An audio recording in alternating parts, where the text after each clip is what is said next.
नमस्कार दोस्तों, आप सभी का बहुत बहुत स्वागत है आपके अपने बीसीसी न्यूज़ चैनल में। और मैं हूं आपके साथ शाइस्ता, आज फिर एक सुपरफास्ट खबर के साथ। इको गार्डन पार्क में अटेवा के तत्वाधान पूरे देश से कर्मचारियों ने लाखों की संख्या में एकत्र होकर पुरानी पेंशन से सरकार से मांग की। चाहे शिक्षक हो, बिजली कर्मचारी हो, हर विभाग के कर्मचारियों ने बताया कि आने वाले समय में कर्मचारियों की मांग नहीं मानी गई तो वह दिन दूर नहीं जब कर्मचारी सरकार को उखाड़ फेंकने का काम करेगी। कर्मचारी ही सरकार बनाते हैं और बिगाड़ते हैं। जब देश के मान्य पेंशन ले सकते हैं तो कर्मचारी को पुरानी पेंशन क्यों नहीं दी जाती है? 60 वर्ष सेवा के बाद कर्मचारी पेंशन पर ही निर्भर रहता है। इस देश को चलाने वाला या तो किसान है या तो कर्मचारी है, देश को चला रहे हैं।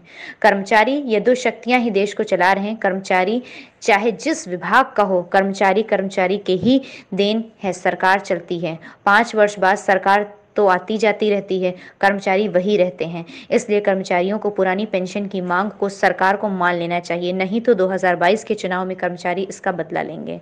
ये थी आज की मुख्य समाचार। फिर मिलते हैं कुछ नई सुपरफास्ट खबरों के साथ। तब तक के लिए सुरक्षित रहें, अपना ध्यान रखें और वीडियो पसंद आने पर लाइक और सब्सक्राइब करें। धन्यवाद।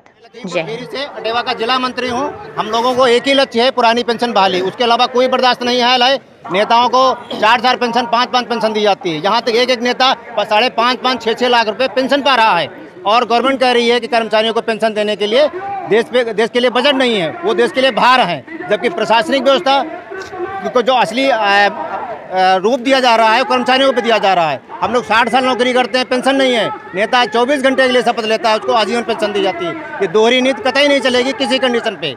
अगर पेंशन बहाल नहीं होती है तो 2021 में चुनाव बाबा, योगी और मोदी दोनों सुन लें इस आपके मंच माध्यम से। दोबारा दर्शन नहीं पढ़ पाएंगे। 14 साल के लिए गए थे पहले, अब की 24 साल के लिए देश से बाहर जाएंगे। हाल है। जय युवा, जय अटेवा। एक ही लक्ष्य, एक ही मांग है, पुरानी पेंशन बहाली। उसके अलावा कोई बर्दाश्त नहीं होगा।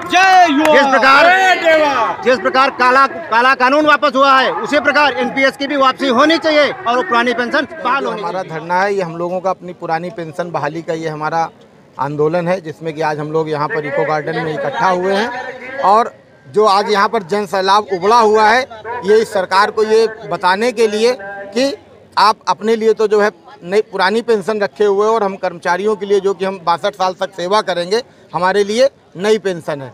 सिर्फ इतना ही कहना है कि बुलंदी का नशा सिमटों का जादू तोड़ देती है, हवा उड़ते हुए पंछी के बाजू तोड़ देती है। और सियासी भेड़ियों, थोड़ी बहुत गैरत जरूरी है, तबायब तक किसी मौके पर। पुरानी पेंशन बहाली हेतु शंखनाद महारैली इको गार्डन पार्क में उमड़ा जन सैलाब ये सरकार को चेतावनी देता है कि अगर आप हमारी पुरानी पेंशन बहाल नहीं करते हैं तो वो दिन दूर नहीं जब कर्मचारी सारे संगठन आपको इस प्रदेश से उखाड़ के फेंकने का प्रयास करेंगे। की आवश्यकता हमारे पेंशन के लिए है।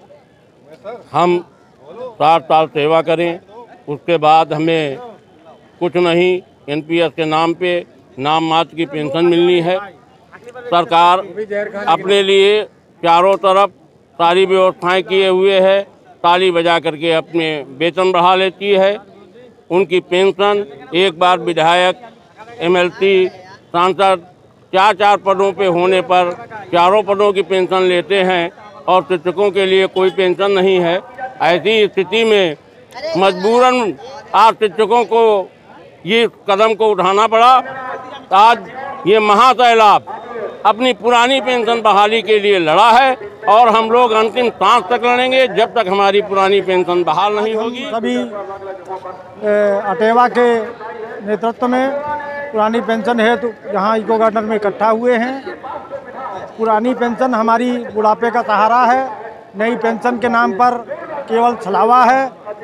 और हम अभी यहाँ पर आए हुए सभी साथियों को साधुवाद देते हैं और ये लड़ाई अभी यहीं समाप्त नहीं हुई, आगे भी ये अनवरत जारी रहेगी जब तक पुरानी पेंशन बहाल नहीं होती। अगर नहीं बहाल होगी तो आप लोग क्या करेंगे? हम लोग ईंट से ईंट बजा देंगे, सरकार की उखाड़ फेंकेंगे। से आया हूँ, राज्य कर्मचारी संघ परिषद का जिला उपाध्यक्ष हूँ। साथियों, मैं बताना चाहता हूँ कि सरकार ने संविदा पे भर्तियाँ चालू कर दी हैं। कितना बुरा हाल है, कर्मचारियों और शिक्षकों का उत्पीड़न सरकार कर रही लगातार। अभी भाई साहब ने जो बताया कि सरकार में जो बैठे नुमाइंदे हैं वो एक नहीं 3 पेंशन ले रहे हैं और हमारी पेंशन ये सरकार खा गई।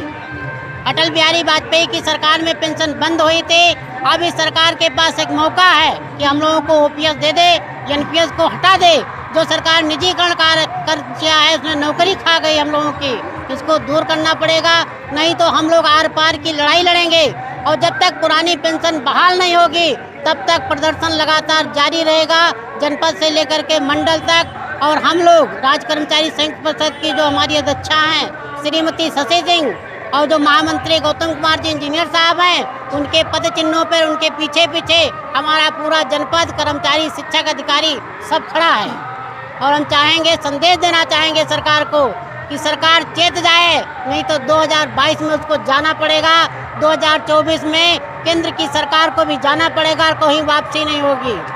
साथियों, अगर कर्मचारी और शिक्षकों ने जिस दिन ये ठान लिया कि हमें करना है वो करके दिखाएंगे। मैं लखीमपुर ज़िले से हूँ। हमारा योगी सरकार जी से यही कहना है कि निजीकरण बंद कीजिए प्लीज़, और पुरानी पेंशन को बहाल कीजिए। ये पैसा कहाँ जा रहा है हम लोगों को बिल्कुल पता नहीं चल रहा। तो हम चाहते हैं पुरानी पेंशन जो है बहाल की जाए और नई पेंशन हमें नहीं चाहिए। देश का पीएम आता है यहाँ पे यूपी में, करोड़ों रुपए खर्चा होते हैं, अरबों रुपए, और कर्मचारियों के लिए पुरानी पेंशन बहाल करने के लिए पैसा नहीं है, इस पे क्या करें? नहीं, ऐसा कुछ नहीं है, पैसा सब है। अब ये हम लोगों के लिए नहीं हो वो एक अलग बात है। पैसा है, ऐसा नहीं है कि पैसा नहीं है, पैसा है। हम ही लोग तो टैक्स वगैरह सब चीज़ें देते हैं, पैसा है, लेकिन हम लोगों के लिए देने के लिए ये हो जाता है कि पैसा नहीं है, ऐसा कुछ नहीं। बंधु जी ने जो एक पेंशन के बहाली के लिए एक चिंगारी जलाई थी, आज एक वो दावर नल का रूप ले चुकी है। आज इस इको गार्डन में आप विशाल जन सैलाब को देख करके अंदाज़ा लगा सकते होंगे कि कर्मचारी एकता हमारी चरम पे आ चुकी है और हमारी पुरानी पेंशन की बहाली के लिए वो निरंतर संघर्ष करती रही है।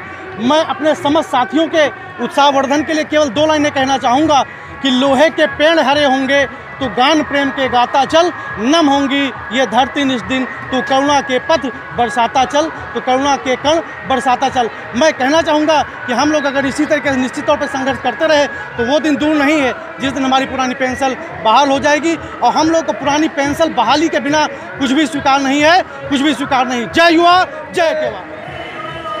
धरना प्रदर्शन में खर्चा करती है और दूसरी बात का चुनाव आ रहा है, अरबों रुपए खर्चा होगा, क्या पेंशन देने के लिए सरकार के पास पैसा नहीं है?